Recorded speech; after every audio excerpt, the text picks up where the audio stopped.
Shalom, Shavuot à toutes et à tous. On va parler ce soir, Bezrat Hashem, de la paracha de Béchalar que nous avons lu ce Shabbat.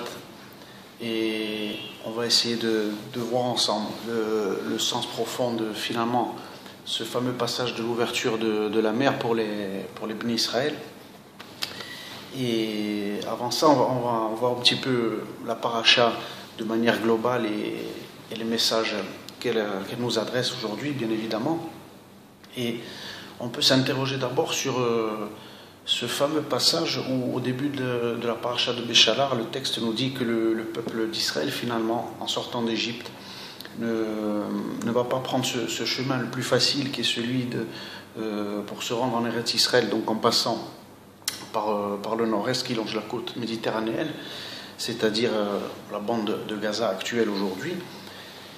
Et à Kadosh Baruch Hu, on va le faire dévier de ce chemin pour passer donc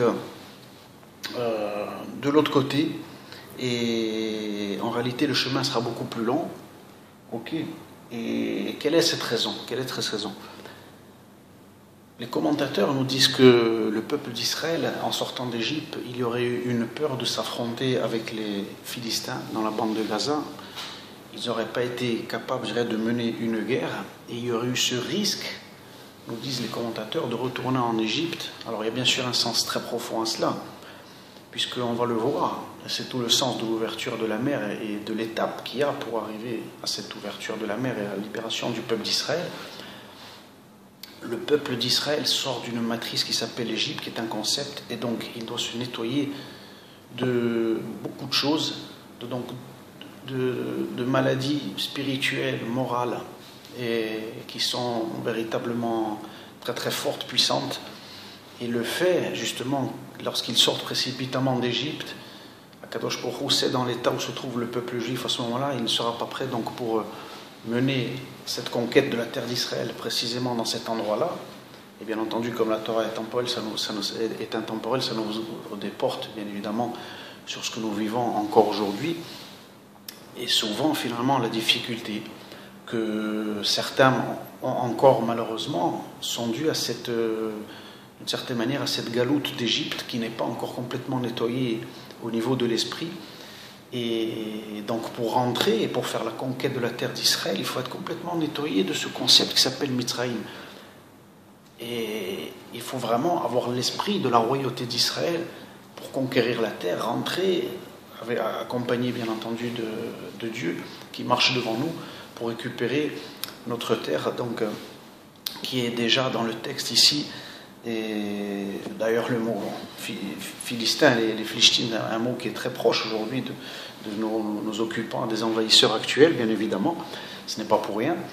Et on voit que la Torah vient nous enseigner que ces problèmes qui sont aujourd'hui récurrents, d'avoir peur, d'une certaine manière, d'être sur la retenue pour rentrer finalement à Gaza ou dans d'autres endroits où nos ennemis occupent notre terre, il y a un problème, parce qu'il faut se nettoyer d'une certaine prison mentale dans laquelle on est, et dans des déviations morales et spirituelles qui représentent justement le concept de l'Égypte, des Mitzrayim.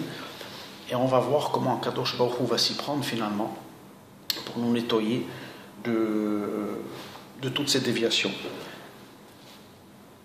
Nos sages dans la Kabbalah nous disent que, nous en parlé plus profondément dans le texte, dans le Pshat bien sûr, on voit qu'il y a 7 jours qui passent au moment de la sortie d'Égypte pour arriver jusqu'à l'ouverture de la mer. Ce chiffre 7 n'est pas un hasard bien évidemment, puisqu'il correspond à un processus. Et nos sages dans la Kabbalah font le parallèle bien entendu avec la femme dans le peuple juif. Lorsqu'arrive la période d'éloignement avec son mari, lorsqu'il y a l'interruption au niveau lorsque la femme doit avoir ses règles et que donc elle ne voit plus son mari, et au moment donné à la fin donc de tout cela, il y a les fameux 7 jours de propreté donc qui vont permettre après cet arrêt 7 jours de propreté où il y a toujours l'interdiction bien entendu d'avoir des rapports avec son mari, jusqu'au passage dans le mikvé, pour ensuite se retrouver, les retrouvailles, bien sûr, bien entendu, avec son mari, et on va voir que le mikvé correspond à un degré qui est au-delà de la nature du chiffre 7, Et de la même manière, c'est ce que le peuple d'Israël fait au moment donné de la sortie d'Égypte. Ces 7 jours correspondent à 7 degrés de purification qui sont une étape au moment de la sortie d'Égypte à l'ouverture de la mer, comme on va le voir, qui représente un mikvé pour le peuple juif à ce moment-là, puisque le mot yam en hébreu a pour valeur numérique 50, yud 10 et la lettre même 40, 50. 50, comme on le sait, c'est au niveau de la bina dans la Kabbalah, donc c'est un niveau qui est au-dessus du 7 de la nature. Et c'est ces fameux 50 portes de la Bina, d'ailleurs que l'on retrouve au moment aussi de Matan Torah, du don de la Torah, où il y a les 7 semaines du Homer qui préparent ce don de la Torah. Il faut passer toujours par ce cycle de 7, comme pour justement la femme dans le cycle mensuel, régulier, où à l'arrivée des règles, il y a un arrêt, et quand l'écoulement de sang est terminé, il y a les 7 jours, ces 7 jours justement correspondent à ces 7 degrés de purification pour arriver à l'étape du mikvé, qui est au-delà de la nature. Et d'ailleurs, c'est souvent là, avec l'aide du maître du monde, que les familles arrivent à concevoir leurs enfants, souvent.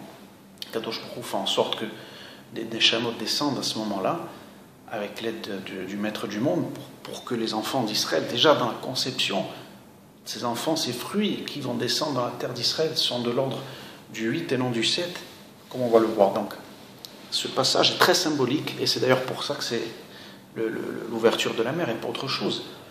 Parce qu'après tout, Kadosh Baruch Hu aurait pu faire un miracle aussi grandiose. On aurait pu nous dire dans le texte que les bénis Israël ont été pris, sont passés par-dessus la mer, ou que la mer, il n'y avait rien, que plus de mer du tout, donc ils sont passés. Non. Pourquoi cette ouverture, ce passage dedans? Parce que justement, le texte nous fait comprendre au niveau de la Kabbalah ce secret.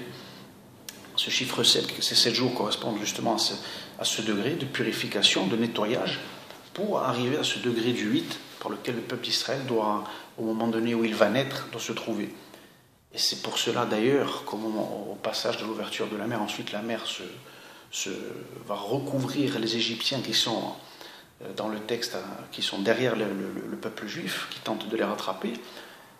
Parce que tous ces Égyptiens qui sont broyés, qui sont détruits dans la mer, correspondent à toutes les impuretés que le peuple juif se nettoie en passant dans la mer. Et donc, tous ces degrés qui empêchent le peuple juif d'arriver au degré où il doit être disparaissent et sont détruits. Bien évidemment, c'est quelque chose d'extrêmement profond. Et tout ça pour arriver justement au degré du 8. Et c'est aussi dans cette paracha, dans la fameuse paracha de Béchalar, que les béné Israël donc, font la circoncision. On est dans la participation au moment de sortir d'Égypte. La Brit Mila, qui on le sait aussi, la circoncision est de l'ordre du 8, puisque lorsqu'un enfant juif naît dans le peuple, c'est au 8e jour qu'on lui fait la Brit Mila pour s'attacher à ce degré. Donc on voit que tout est lié par rapport à ça. D'abord, la Brit Mila qui précède justement ce passage-là, nous disent nos sages. Ensuite, l'ouverture de la mer qui correspond à ce degré. Et c'est pour cette raison, justement, qu'au départ, au début de la paracha de Béchalar, le peuple d'Israël contourne la bande de Gaza pour passer par finalement l'est du Jourdain. Parce qu'il n'est pas prêt. Il faut d'abord passer par des étapes de purification pour être conquérant, justement, et ne pas avoir peur et conquérir la terre d'Israël. Et c'est ce qui va se passer finalement par la suite. Et on voit des passages très très importants dans la paracha où on voit que le peuple d'Israël et Moshe, qui est à notre tête, est testé sur beaucoup de choses. Et au moment donné de l'ouverture de la mer aussi, on sait que c'est Narshon, le fameux Narshon de la tribu de Yehuda, qui finalement va faire le premier pas. Il ne va pas attendre que ça se fasse seul. Il va rentrer, nous dit le Midrash, l'eau jusqu'ici. Et après, ensuite, Dieu fait le reste et il ouvre. Mais il y a cet effort, et c'est pour ça que finalement, la tribu de Yehuda sera récompensée pour celle qui bien entendu, sera par laquelle va passer, bien entendu, le roi David et le Mashiach, parce qu'elle a cette dimension en elle de ne pas justement être dans l'attente, dans la prise en charge, mais faire déjà l'effort, le pas en avant, et ensuite Dieu va faire le reste. Et c'est ce qui va se passer quand il y a la première, d'une certaine manière, révolte dans le désert, Et il y a les plaintes du peuple, comme on le voit dans la paracha. Moshe, tout d'abord, a un sentiment d'une certaine peur d'être lapidé par le peuple. C'est là que Dieu va lui dire, entre guillemets, dans le texte, passe devant eux. Tu verras que, comme pour dire, tu peux leur tourner le dos. Tu ne sais pas encore, au niveau caché, la dimension que ton peuple a. Donc tu ne crains absolument rien. Et d'ailleurs, Dieu va même plus loin que ça. Et il va demander à ce que Moshe, à un moment donné, va se mettre, entendu, veut prier pour l'ouverture de la mer. Mais on voit que finalement, même ce degré-là ne servira pas. Et c'est pour ça qu'Hachem lui dit, mais qu'est-ce que tu as à crier vers moi? Il a dit, dis à ton peuple d'avancer. Il y a un message très très profond derrière, puisque justement, Dieu vient nous enseigner qu'il y a à certains moments ou certaines situations, il faut s'arrêter de prier, il faut faire l'action. Et ensuite, la prière accompagnera, et Dieu accompagnera. Mais c'est l'action qui doit primer d'abord, et non pas l'attendre toujours de quelque chose, d'une prise en charge, ou quelque chose vient nous entraîner. C'est tout le concept de la sortie d'Égypte, en fait, et de passer de l'état d'un enfant, d'un adolescent, jusqu'à l'adulte, qui correspond justement au fait de rentrer après en terre d'Israël, la terre d'Israël qui correspond à l'épouse du peuple juif, et donc l'enfant sort d'Égypte, la période du désert correspond à l'adolescence, et finalement le niveau, le degré de l'adulte, le mariage correspond à l'entrée d'Israël, à l'entrée du peuple juif en terre d'Israël, et c'est pour ça que c'est le degré le plus élevé, parce qu'il n'y a plus de prise en charge, il n'y a plus le désert où il y a les miracles, la sortie d'Égypte aussi, il y a eu beaucoup de miracles de prise en charge, donc le peuple juif là doit se prendre en main. Et c'est pour ça que par la suite d'ailleurs, à la faute des explorateurs, dans la paracha de Shlach Lecha, la fameuse faute des explorateurs qui ont peur de rentrer en Eretz Israël et font un mauvais rapport à Moshe, parce que c'est le degré le plus élevé. Et on voit déjà ici dans cette paracha qu'il y a une préconfiguration en tout ça, des explications qui nous montrent que Dieu finalement prépare son peuple et le fait monter 2 degrés pour l'éloigner justement de toutes ces déviations, de toutes ces idéologies qui pourraient faire que nous attendons une prise en charge. Au contraire, étant donné que Dieu choisit le peuple d'Israël en Égypte et le montre au monde entier, c'est ça la notion de premier-né. Premier-né est une notion, je veux dire, qui est dans l'esprit de Dieu avant qu'il crée le monde. Il choisit le peuple d'Israël, donc il veut le montrer à l'Égypte, ce concept qui correspond au monde entier. Voilà, moi j'ai choisi Israël pour que, à travers lui, mes valeurs passent dans le monde. Et donc pour arriver à ce degré-là, il faut faire ses preuves. C'est pour ça qu'il y a des épreuves, c'est pour ça qu'il y a des difficultés. Et c'est pour ça que le peuple juif est testé pendant tout cet épisode. Dans l'épisode du désert, on voit qu'il y a plein de fautes, etc. Parce que justement, il faut arriver au degré qui est celui que finalement qu'on a reçu au niveau de la potentialité. Il faut être capable de le réaliser. Et c'est ça ce qui va se passer. Et donc, Akadosh Baruch Hu, voilà, ce passage est très profond. Il demande à Moshe Rabbeinu, finalement, il lui fait comprendre d'arrêter de prier. Et ça, finalement, on le voit aujourd'hui de manière moderne dans beaucoup d'événements. Il y a encore des fois ces déviations-là où beaucoup s'en remettent à Dieu sans faire l'effort de faire les choses déjà. Et Dieu nous aidera ensuite. On le voit pour le monde du temple. Certains attendent que ça se passe. Ils sont trop dans le fait d'attendre que Dieu le fasse à notre place, que Mashiach arrive, ils attendent un homme. Ça, justement, la Torah vient nous enseigner de faire tout le contraire sur certaines choses, de faire déjà le premier pas, nous, de faire ce que nous devons faire. Ensuite, Dieu va nous aider. C'est exactement le symbole de Narshon, de la tribu de Yehuda, qui rentre d'abord lui dans la mer, il rentre, quitte à se noyer s'il faut, mais Dieu lui montre qu'après ensuite il est derrière, bien évidemment. Mais s'il fait tout à notre place, si Dieu prend en charge l'homme complètement et que l'homme n'a plus de mérite ou de dignité, il n'est plus homme après, il devient au niveau de l'ange. Il est directement programmé comme un robot au niveau du degré de l'animal. Il est vraiment programmé et il fait ce qui doit être fait et puis c'est tout, comme il a été programmé au départ. Il n'y a plus de libre arbitre et de volonté de choisir par soi-même. Donc ce qui se passe là dans la paracha de Béchala, bien sûr, sont des éléments très profonds qui sont tellement importants, qui aideraient tellement notre peuple aujourd'hui et notre nation au plus haut niveau de nos dirigeants pour prendre des décisions importantes. Et tout cela, on peut le voir, ça pourrait être par exemple pour entrer dans Gaza, ça pourrait être pour récupérer des terres que nous ont volées les Arabes en Judée-Samarie, des décisions importantes comme ça, où on est trop dans l'attente pour le arabahitlement du temple. C'est exactement le symbole de l'ouverture de la mer, ça aussi. il faut d'abord faire le pas, de monter, de récupérer ce qui est à nous. Et Dieu, bien sûr, fera le reste. On en a l'assurance. C'est le message fondamental de la paracha de Béchalar. Et d'ailleurs, pour terminer la paracha de Béchalar, on voit bien que c'est au moment donné où il y a les doutes du peuple d'Israël qui se demande après la sortie d'Égypte dans le désert et qui dit est-ce que finalement Dieu est là ou il n'est pas là, il est avec nous, il n'est pas avec nous. Et c'est à ce moment-là, pitom, que Amalek arrive, le fameux Amalek qui vient au moment donné où le peuple d'Israël, Chas v'Shalom, Dieu nous en préserve, peut avoir des doutes.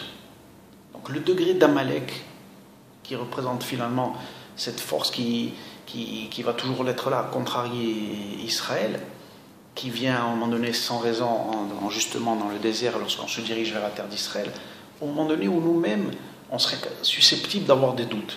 C'est à ce moment-là qu'il apparaît, et quand c'est qu'il est vaincu, justement, c'est quand justement Moshe, il envoie, quand il tend les bras vers le ciel en haut, donc on a justement, on s'attache à Dieu et à Kadosh Baruch Hu, on fait sa volonté. Amalek n'a aucune emprise sur nous. Amalek ne peut avoir une emprise lorsqu'on oublie notre identité, lorsqu'on oublie notre mission, lorsque notre esprit est encore en exil, et encore pire lorsque physiquement encore certains sont encore en exil. Là, Amalek, bien entendu, a une emprise, et c'est son rôle. Mais lorsque le peuple d'Israël est sur sa terre, il est conquérant, et il fait la volonté de Dieu, Amalek est vaincu, et c'est exactement ce qui se passe dans la paracha de Béchalar. Il n'est pas vaincu complètement comme on le voit, parce qu'il y a un code, on voit que les derniers mots de la paracha de Béchalar, il est dit Midordor, jusqu'à la fin. Hachem entretient une guerre, Dieu entretient une guerre contre Amalek de génération en génération. Midordor, on sait que dans le texte hébraïque, c'est codé, et ça fait référence justement à la fin des temps. Il ne pourra être vaincu complètement que justement au degré ou de la Géoula Shema, de la délivrance finale avec Mashiach, parce que il permet finalement, c'est très très profond, c'est une sorte de garde-fou Amalek. C'est-à-dire tant que nous, on ne fait pas de manière complète la volonté de Dieu, vont venir ces forces-là déranger le peuple juif lorsqu'il a des idées d'exil, pour le ramener finalement dans la ligne où il doit être. Et ensuite, bien entendu, il sera vaincu. Lui qui, on le sait symboliquement, le petit-fils d'Esav, donc on sait tout ce que ça peut représenter, ce degré-là. Donc pour terminer, bien sûr, avec la paracha de Béchalar, justement, on sait qu'on va fêter la fête de Tou Bishvat. Dimanche soir, on va faire ce seder des fruits d'Israël. Et là, c'est très symbolique, bien évidemment, puisque c'est bien plus profond qu'un seder. On ne va pas manger simplement des fruits comme ça. Il faut se rendre compte que ça symbolise les fruits d'Israël, puisque nos sages dans le Talmud, dans Maseret Sanhedrin, à la page 98, viennent nous dire qu'il n'y a pas signe plus grand de la venue, de la délivrance finale du monde et de la venue du Messie, lorsque la terre d'Israël va donner ses fruits et que les marchés seront pleins de fruits. On a la chance, Dieu merci, de vivre nous dans cette génération, de le voir bien évidemment. Et que représentent ces fruits d'Israël? Ils représentent l'union entre le peuple d'Israël et la terre d'Israël. Ils représentent l'union entre Dieu et son peuple. Et parce que la terre, nous disent nos sages dans la Kabbalah d'Israël, est très spéciale et elle est l'épouse du peuple juif. Et la preuve en est qu'elle est restée pendant 2000 ans vierge. Elle a refusé toutes les tentatives d'invasion sur cette terre. Elle a rejeté ceux qui ont voulu la voler et la prendre. Elle attendait que son amant, qui était le peuple juif, et c'était un désert pendant 2000 ans. Seulement que lorsque le peuple juif est venu après 2000 ans, là, à ce moment-là, cette terre a commencé à revivre, à redonner ses arbres, ses fruits, tout, de la même manière que la pluie vient donner et faire pousser tout, et c'était la même manière. Elle attendait que le peuple juif revienne pour pouvoir enfin respirer, reprendre vie et donner tout ce qu'elle a donné, parce qu'elle est liée de manière d'un secret très profond au peuple d'Israël, parce que Dieu, justement, pour réaliser son projet, a choisi que le peuple d'Israël donc s'établisse comme nation ici pour réaliser le projet divin. Donc imaginez un peu le degré de ces fruits d'Israël, c'est-à-dire qu'on va manger du divin dans ces fruits, qui représentent finalement toute la délivrance, qui représentent tous les enfants aujourd'hui qui naissent ici en Israël, qui sont les enfants de la délivrance, qui sont les fruits, eux aussi, de cette union entre Dieu et le peuple d'Israël. Et donc la fête de Tou Bishvat, pour tous ceux qui vont la faire, n'est pas simplement un seder où on mange des fruits. Il faut se rendre compte de ce degré très profond des fruits d'Israël, de ce que ça représente au niveau de la terre, qui est l'épouse du peuple juif. Et cette union, cette terre qui a attendu pendant 2000 ans, qui a refusé toutes les conquêtes, qui a refusé les croisades, qui a refusé l'Empire ottoman, qui a tout refusé. Tous les peuples et civilisations ont tenté de la prendre et elle a refusé. Car elle attendait que son mari revienne, qui est le peuple juif. Et à ce moment-là, ce désert s'est remis à donner ses fruits. Les arbres ont poussé, les plantes, tout. C'est une femme qui attendait son mari. Donc voilà, pour terminer et pour que vous puissiez rentrer de manière vraiment profonde dans cette fête dimanche soir. Et que Dieu tout simplement nous aide à faire sa volonté au travers encore des messages profonds que nous a donné la paracha de Béchalar. Et avec son aide, on aura la chance de notre génération, nous et nos enfants, de voir la délivrance complète avec le temple reconstruit à Jérusalem et les valeurs enfin de Dieu qui se déverseront non seulement sur Israël mais sur l'humanité tout entière. Amen, amen et à très très bientôt.